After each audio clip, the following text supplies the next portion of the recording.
شيطانا فهو له قرين وإنهم ليصدونهم عن السبيل ويحسبون أنهم مهتدون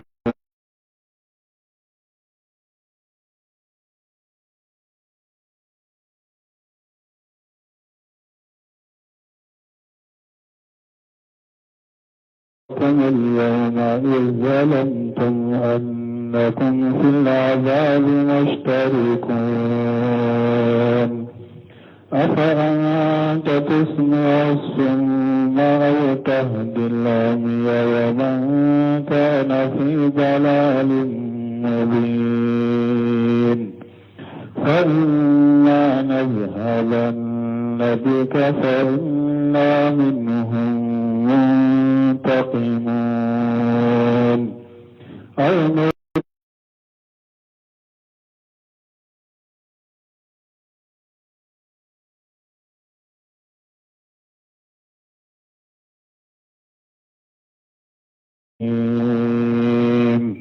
وإنه لذكر لك ولقومك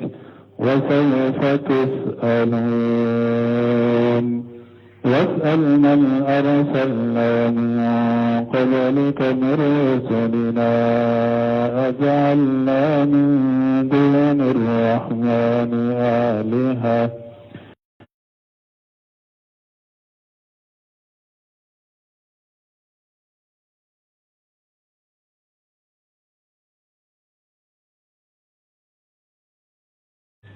وعلى آله وأصحابه وسلم تسليما كثيرا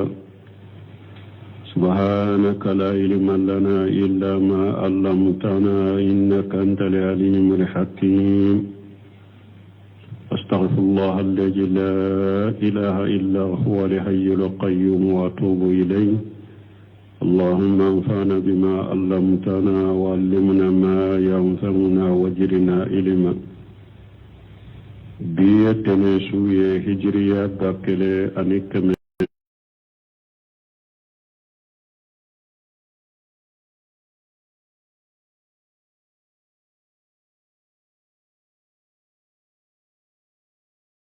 aninay ambe dawda bu masjid rajab bokono a'udhu billahi minash shaitanir rajim ومن ييأس عن ذكر الرحمن نقيض له شيطانا فهو له قرين ألا يعفوني ألا من كرتا لندو ومن ييأس عن ذكر الرحمن ألا كن مؤمن يفيه كي يرنينا كيبا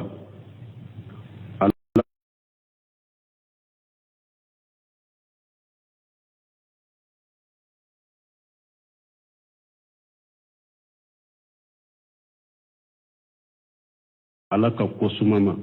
ki balaka dinama ki bakuranama alako ko alebe shetane do de koloka bila inofe ode be ki jenyoy wa innahum la yasuddunhum an sabil aw o shetane ode bu tigi sage kabo alaka shirama wa yahsabuna annahum muhtadun ulu yerebe filimin kono fana uba jatemina kala jatemina kulu kandalende do tasrube fili de la hatta ida jaana awatigi beto fili de la shaytane bolo fona nana ne alama lagara qala ya layta bayni wa baynaka bu'da al-masriqayn abafo shaytane ma ajenyu shaytane ma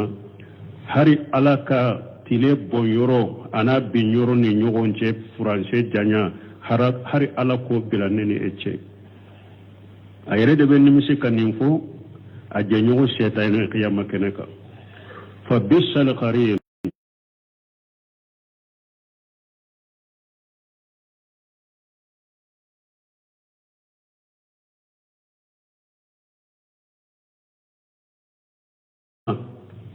ijo jalamutum tumame aw kera jiya kono kera tonyale kelawiye أنكم في الأجاب مستركون aw jenen be janga kata minna o je o te foyi nafa aw ma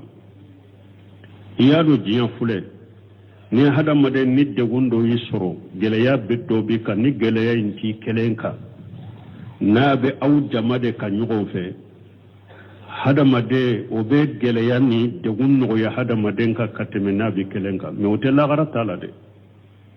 la gara ka geleya hari ni jamade ya soro nyugo fe an na be jera geleya ina o te foyi nafa aw ma me jiyan fule ni geleya nara ye jabande soro nyugo fe abe no yauka nkelente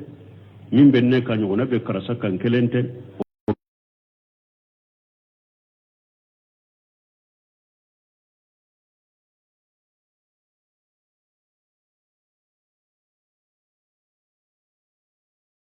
aw tahdilu umuya ala ko cide mayala kilo gere ebe se ko lameri kuma lawa no be finyeto ebe se ko kanda aw man kana wa man kana fi dalal mubin ani mo min be fili la fili min bangalendo ebe se ko kanda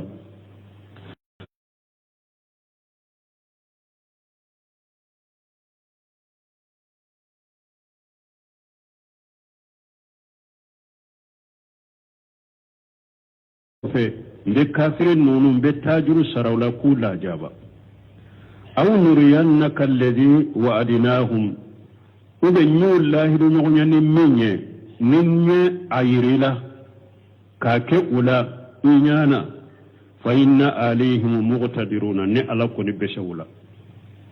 mana la yayira cidenna ne kafiru nyul lahiru nyonyani la jaba minye ne ala beshakal la jaba yin ke ula choko bela akera say talen ko fe la gara de wa mbula jaba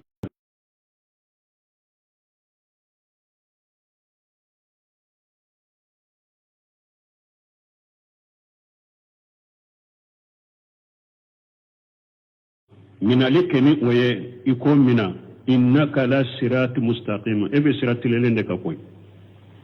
إبي منك إبي صراط للندك أمنا كسبه وإنه لذكر لك ولقومك أو قرآن يقرط ده إتشيدني قرآن يقرط يكمغويه توسير ولا قرآن حكي جيجا قرآن حكي جيجا كمغويه وبين التوسير ولا وسوف تشالون wajibin min nema min mbe auka ne ala bina au nyinin ka ala qur'ana e korta de e tidem ma qur'ana e korta de kam goma ne ala bina au nyinin ka ni nema la qiyama wa shal man arsalna min qablika min rusulina aw tidem munun ne ala ye tidem munun ci enye muhammadu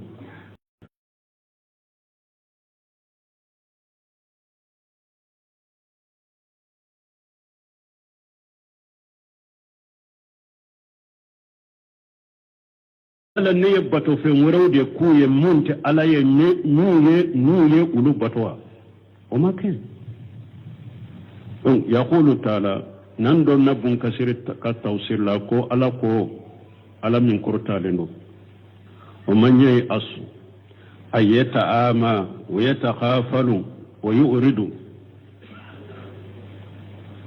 ala ko ni mo me nya yere fien o man yoy asu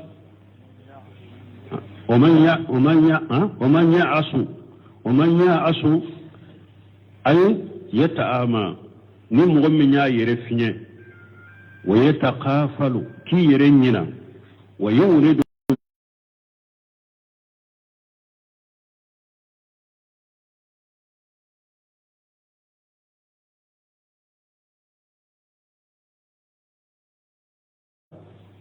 ويد النيا يلي لافرا والمراد ها هنا لنيا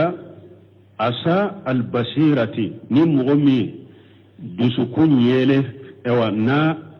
أفنيرا دسكون يلي الأسا يريد أن هذا مدين يا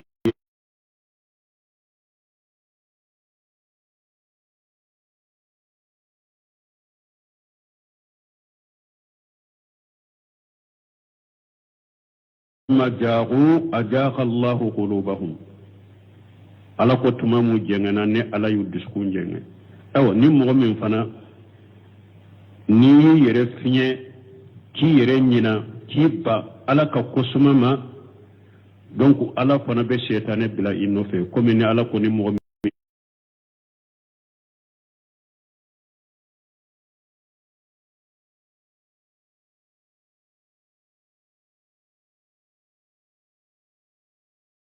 fe uyu masiru nyekoro junubu munum temena jumudum benu nyesilembu ma ko masiru nyekoro ولهذا قالها هنا من دكوسو على كويا وإنهم ليصدونهم عن السبيل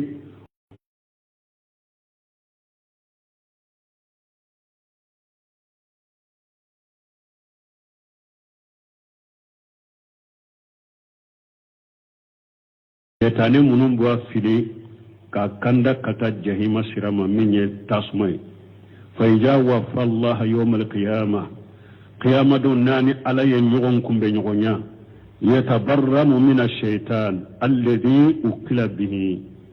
أبيت توراني شيطاني مي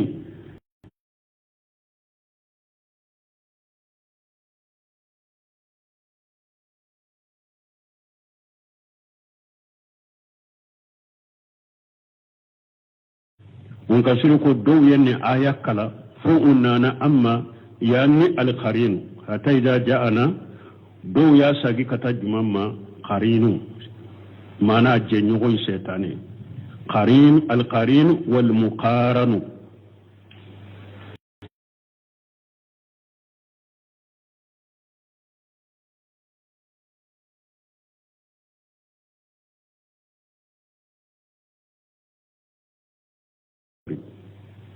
لا يني المسرغين لا يني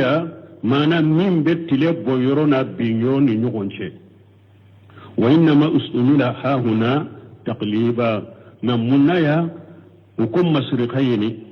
بود المسرقين تقليبا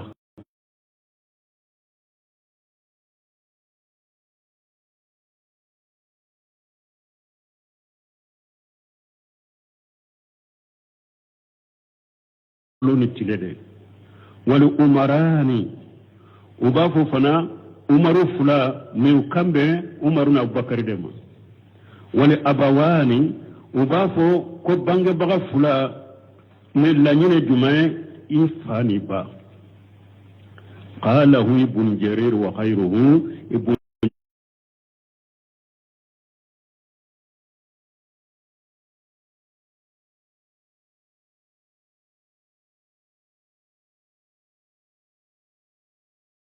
أي لا يغني عنكم اجتماعكم في النار دي أفرا نيغونكا تاسما كونو وتفوي نفاوما على بين نفوي قيامة دو تمام أو كيرا تونيلي كيلاو يجيا كونو دي أو كفرا نيغونكا تاسما كونو لا جابا كونو وتفوي نفاوما وسراكي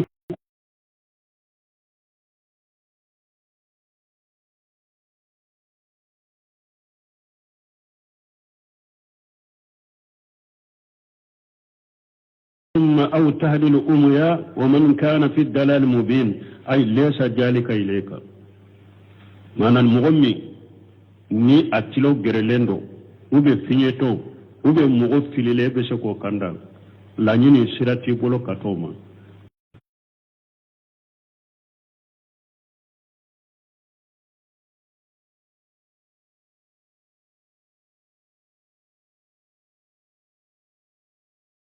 ليس عليك هداهم لا سلي دبي اكا ممغو كانداليتيكا لا سلي دبي اكا محمد صلى الله عليه وسلم ممغو كاندالي وتي اكا ولكن الله يهدي من يشاء ويضل من يشاء الله دبي مغو كاندا من كاندالي ياجيا الله دبي مغو فيلمين فيلي ياجيا وهو الحكم العدل في ذلك الله دي كيري بغاي الله دي مساتيليني ولا وكفى لكم فإما نجهبن بك فإنا منهم منتقمون أي لا بد أن ننتقم منهم ونؤاخذهم أو نني على تاراني إيه ني على بتاجر سراولا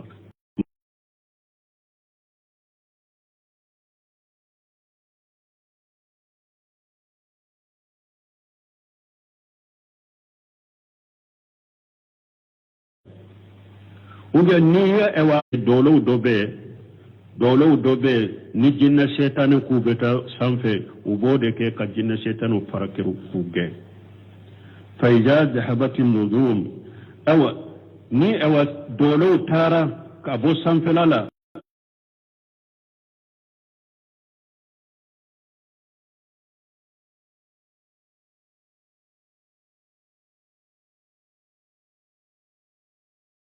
adun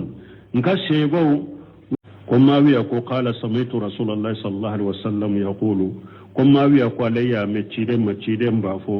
إن هذا الأمر في قريش كن إسلاميا كنيما يا كوا بقريش كان كودي بولو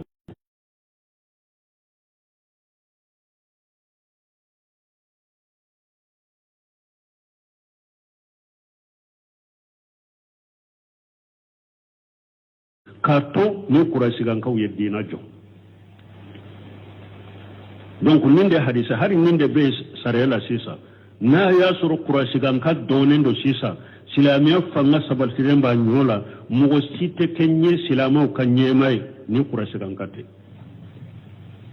na yasuru dina jobado men ni qurashi gan kami sorola dina jolenta bolo o te kenye mai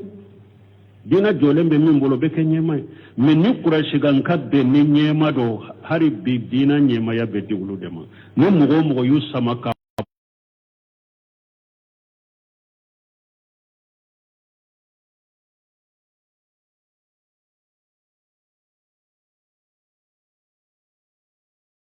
ka qurashi gan katwe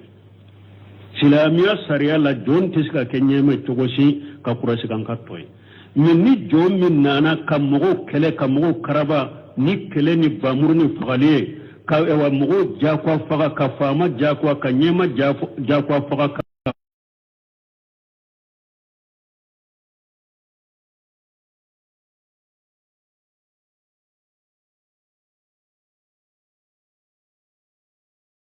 wala ko law kana abdan habashiya donc ko kurasharanka dina nyema ya bewulu de bolo kuto ni dina jolembu bolo na ya soru donendo jiya kuno ako cide nyannin fo wa manahu annahu sarafu lahum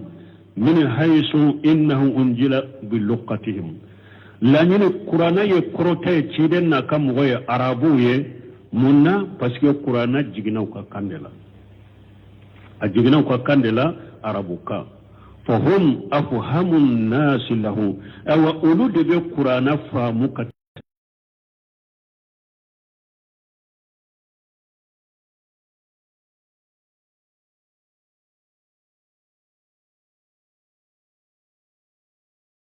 mugo tadahu akaka quraish gan kaw kake mugoye arabu kake mugoye mugo munum be jone qur'ana kateme mugo tobeka ani mugo munum be bahara kene qur'ana kallanyine katome mugo tobeka akaka arabu kake woye wa hakaja kana khiyaruhum wa safwatuhum awa o chogo kelende la fana o kam mugo sugantilon tunke nin chogo de la o kam mugo munum muswalendo usugantelendo o tumben nin chogo de la من قلة من المهاجرين السابقين الأولين ما نم مهاجرين قلسلون أنا على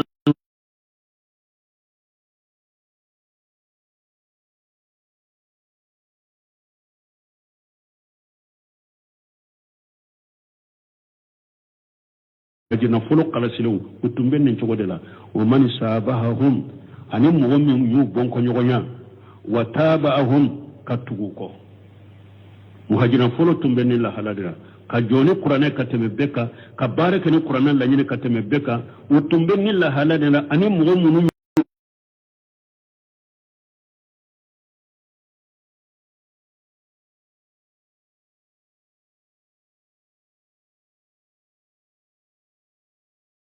ni kam mugo arabu qur'ana hakli jige awuma wa takhsisuhum bi dhikri woni ala ya arabu kere kere ya ku kofo ko qur'ana hakli jige arabu ma la yanfi man siwahum min tiggale ke ka fo ko arabu tanafana te e wa hakli jige ke no qur'ana wala nyini te ko e wa min te arabu e fana tate qur'ana la nyini to ye ku tanafana ge ka boye la nyini to ye كقوله تعالى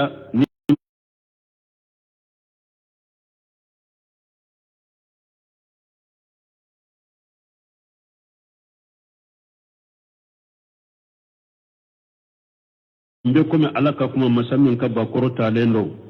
وأنذر عشيرتك الأقربين علىكم تشيدما يكبر مسرون ولو بغبغا يا لا أبايرا كوتشيدن تمغوري بغبغا وتايرا كوتشيدن تمغوري بغبغا دونك ني على كو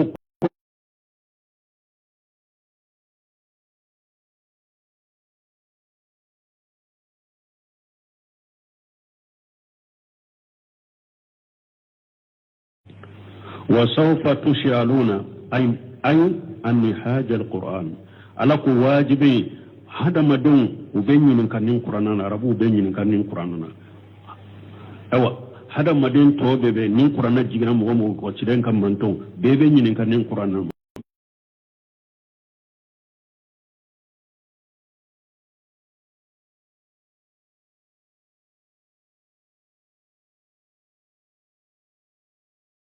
رسلنا أجالنا من دون الرحمن آلهة يعبدون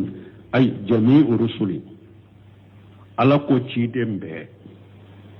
دعوا إلى ما دعوت الناس إليه من عبادة الله وحده لا شريك له أيوة محمد يفلك وللك كتم منا كو على كلمة كبتو في كنافر على كتشيدم بتشيران وده ala kelem ke kabbatu fi kana fara ala ka jenyogonte ala la e fule ka welele ke katan min na sede chidem beye welele ke katan nindema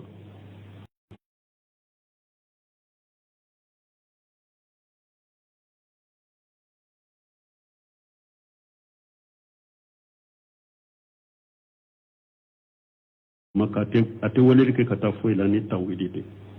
santani saba kana ewa santake madina fana fardau to nana ni ona to be tauhidi har ci de sana kafatu nitile duruye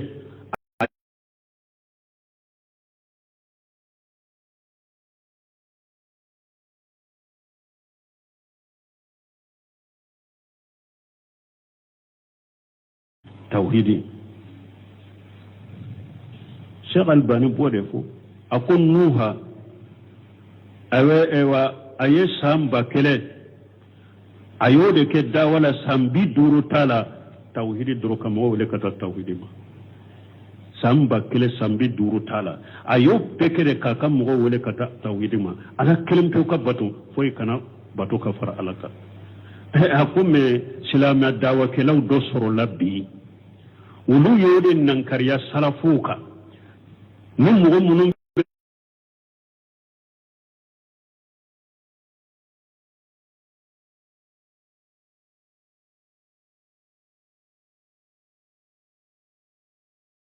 bɛ kɔnɔntɔn san bi duuru a y'a bɛɛ kɛ welelen ka taa tawhidi de ma mais dawakɛlaw dɔ sɔrɔla dawakɛla silamɛw cɛ la bi olu ye tawhidi min bɛ weleli kɛ ka taa tawhidi ma wagati bɛɛ u y'o kɛ kataw de ka awa salafu mɔgɔw minnu bɛ wele salafu minnu bɛ wele kɛ ka taa tawhidi ma k'o kɛ kataw mɔgɔw ye o tɛ kabako ye ciden yɛrɛ san 13 kɛ o de la ka mɔgɔw wele ka taa tawhidi ma ala filɛ k'o de fɔ a ko ciden ma a ko e b'a kɛ ka mɔgɔw wele ka taa min na ko ala kelen pewu ka ba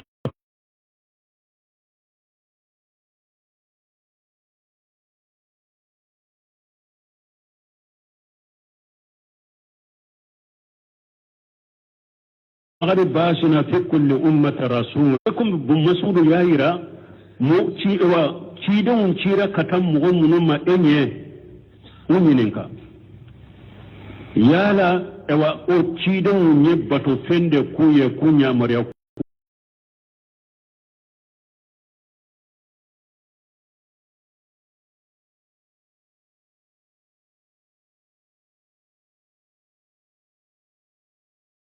ijimaliya inte koy ka kuma tawhidi ka ijimala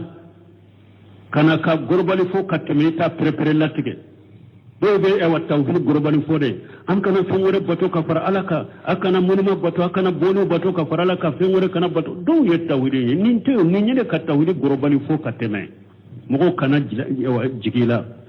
ani ewa dawa kela ewa kura munun be dina kono sisan n'u ka dawa te salafu ka dawa kan n'u b'u yɛrɛ danbe ka taa sunna ma k'u yɛrɛ danbe ka taa sira u bɛ mɔgɔw ɲagami k'u yɛrɛ kɛ ka taa sala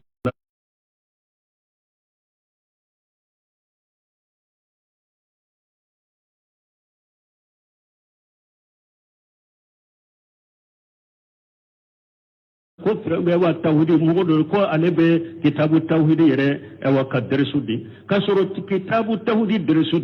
ditɔ a bɛ mun ɲagami ka fara kan o kɔlɔsi kɛ a bɛ kitabu tawhidi fɔ komi kitabu tawhidi tigi ka laɲini ye min ye kitabu tawhidi a b'a fɔ o cogo la a bɛ min ɲagami a ka kitabu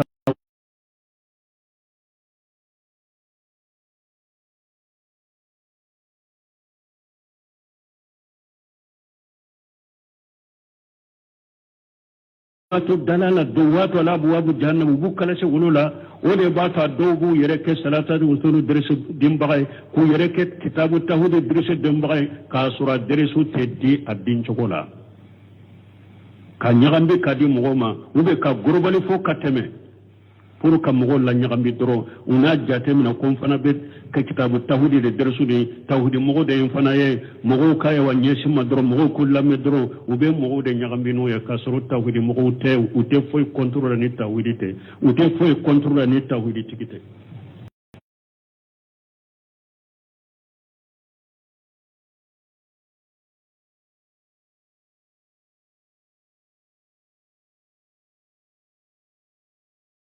tanu bidamo be ma jamu bu tamu ubu defa ubu ko giriya ube bo mogo min koro iko kakkari an ka bo akora ko kakkari o yesunna mogo nyumande bi ni mogo ko tawhid nyuma bi chama karamogo chama bu dambi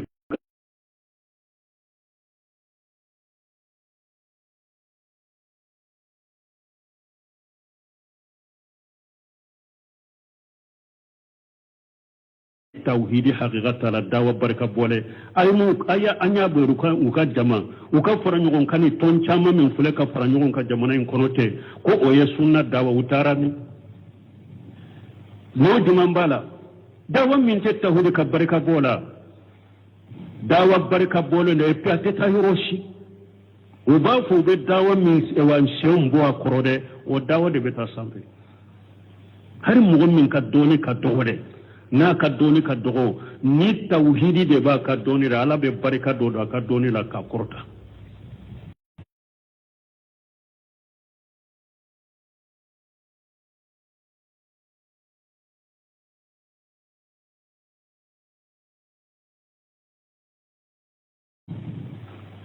abintoro dawa barika bole ni ra ta yoroshi awa uben ni sunna haqiqa keleli minna sunna tinya keleli ba sunna tinya keleli uben min ko nebe dawa ke salafu ka dawa to gode ka tawhid prepare la tige ka kise di mo ma ka bidiya kele ka shirku kele ube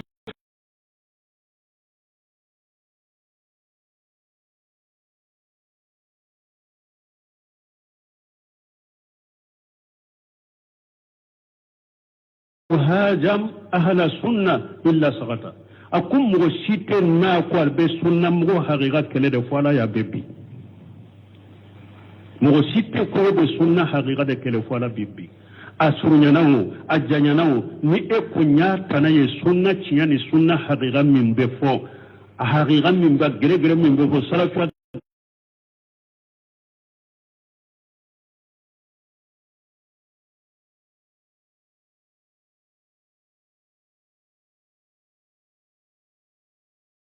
وهم لا ذلك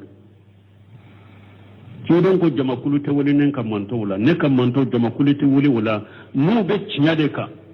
udemele ngala bu deme ka cinya ka fana ni mugo mi nyu demele toye mugo mi nyu kelew mugo ni soso o te foi toruna fo ala yere kan nani ni jiya wulile fo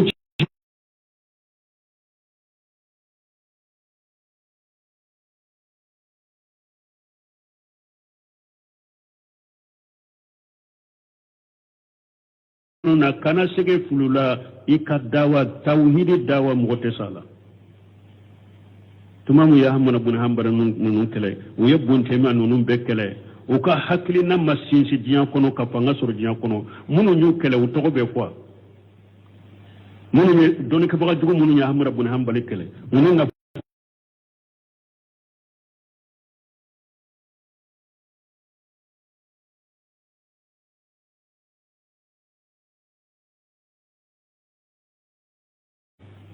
ka kuruta ko kana jɛnsɛn Buntɛmiya a fatulen filɛ san 700 depuis san 774 ko Buntɛmiya fatura mais don o don tile tɛ bɔ ka bɛn ni a tɔgɔ ma fɔ diɲɛ kɔnɔ tile tɛ bin ka bɔ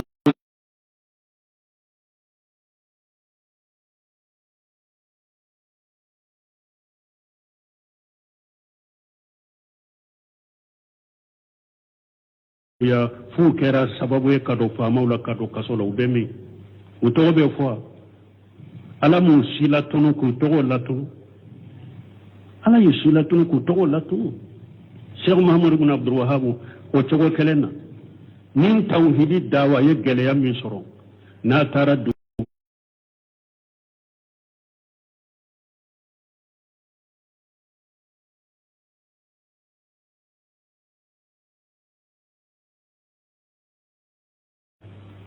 tilemandɛrɛndɛrɛ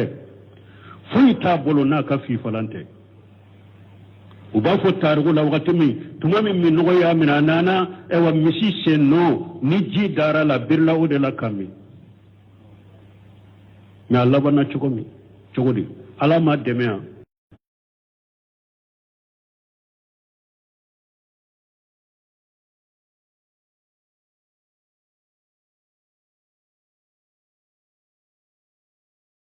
y'a fɔ a ko dunanba dɔ nana i ka dugu kɔnɔ ala ye garijɛgɛ dɔ sama ka na i ma dɛ nin bɛ weleli kɛ ka taa tawhidi ni ala kɛlɛbɔntanya min na garijɛgɛ dɔ samana ka na i ma dɛ n'i ye nin minɛ ka nin dɛfa ka nin dɛmɛ fo ala b'i kɔrɔta masakɛ ko ɔhɔn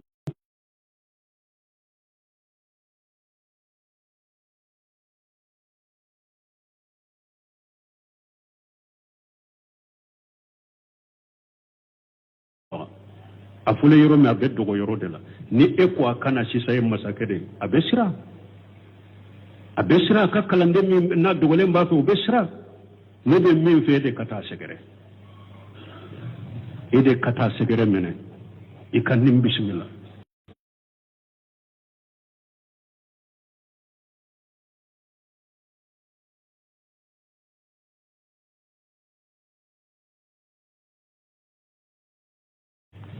masakɛ nana k'a fɔ masakɛ y'a ɲininka ye dantigɛli kɛ a bɛ weleli ni tawhidi weleli a ka a y'a fɔ a ko bisimila a ko e ka diinɛ dɛmɛ n'i ka dɔnni ne bɛ diinɛ dɛmɛ n'i ka fanga ye u ye lahidu siri nin cogo de la o y'a sɔrɔ masakɛ dugu kelen de b'a bolo dugu kelen Sheikh Muhammad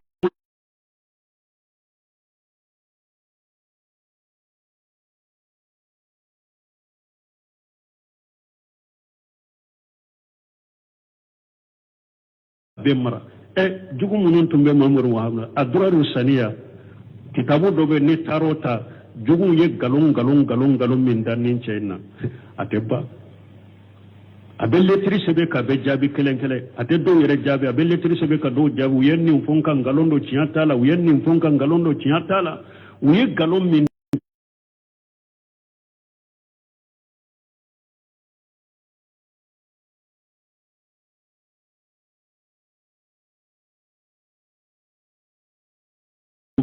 u tɔgɔ bɛ min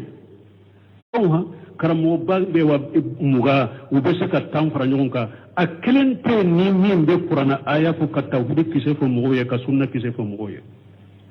karisa y'a dɔn ta dɛ karisa y'a bɔn ta kisa fɔ majamuni kisa fɔ tanuni wajibiw kɛra nin de bɛ ani filimeli ni fotota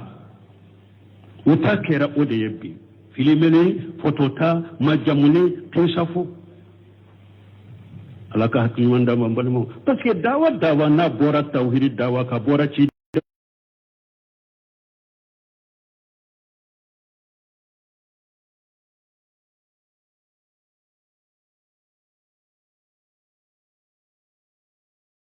sisan wa nutu yelli buto kunna de ubu yere filime de ubu yedumune kunna de ubu yere filime de ubu yere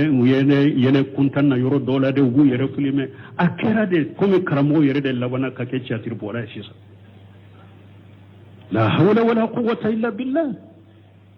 ani tawhid dawa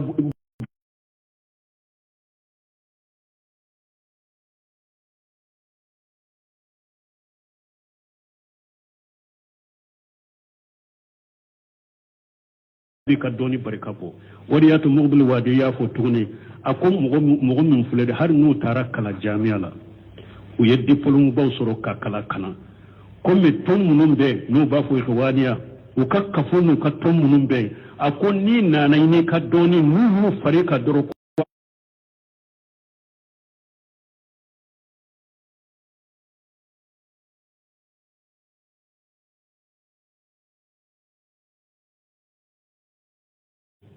alaka hakimandama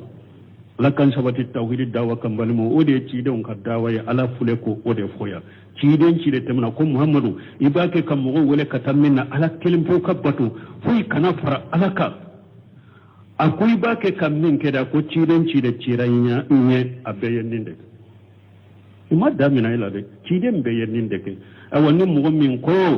ebe ci de no de la al ulama warasatul anbiya ifana kake nin ci wode la wala ni ka tatta widi dama ika fese ka prefere la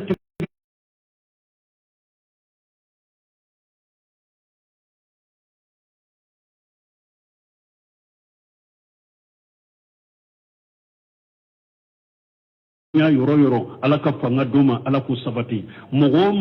ni ku nya tana yulu de funku ubbi ala ti bi innun ka fo innun ka tereke سبحانك اللهم ربنا وبحمدك أشهد أن لا إله إلا أنت أستغفرك وأتوب إليك.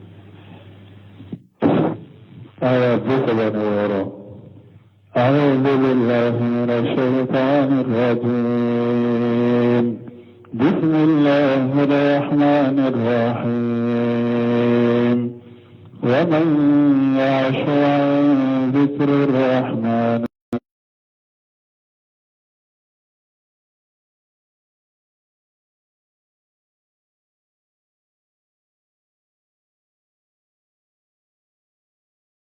ما قال يا ليت بيني وبينك بعد المشرقين فبئس القرين. ولن ينفعكم اليوم إذ ظلمتم أنكم في العذاب مشتركون. أفأنت تسمع الصم أو تهدي العمي ومن كان في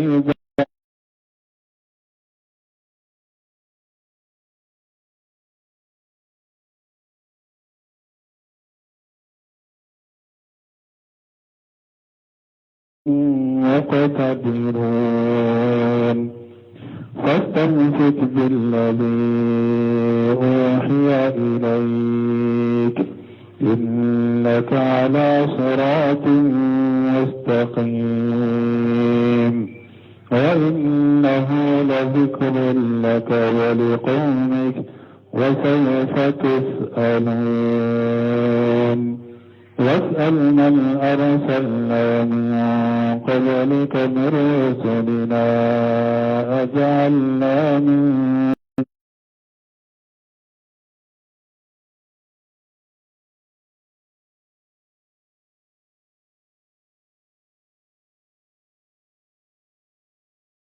السلام على نبينا محمد وعلى آله وأصحابه وسلم تسليما كثيرا. سبحانك لا علم لنا إلا ما علمتنا إنك أنت العليم الحكيم. أستغفر الله الذي لا إله إلا هو الحي القيوم وأتوب إليه. اللهم انفعنا بما علمتنا وعلمنا ما ينفعنا وزدنا علما.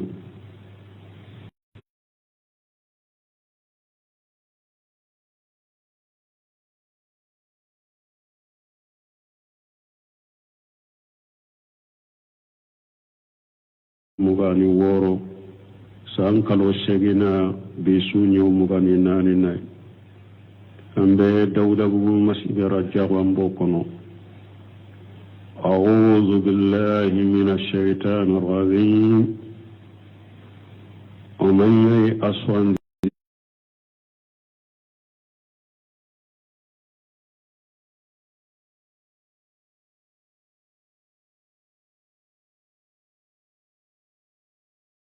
قرانينكو كيبا دينانا نقيد له الشيطان على قلب الشيطان دود كولو كابلا ينوفي فهو له قرين والشيطان دبكي جينيو ويسا مغوم وي نيافني كي رنينا كيبا على كوسماما كيبا لك دينما كيبا قرانما على كوكو على الشيطان دود كولو كابلا ينوفي ودبكي جينيو وي وإنهم لا يصدونهم عن سبيل أو الشيطان ودبو تيجي ساقي كبو على كسرما ويحسبون أنهم مهتدون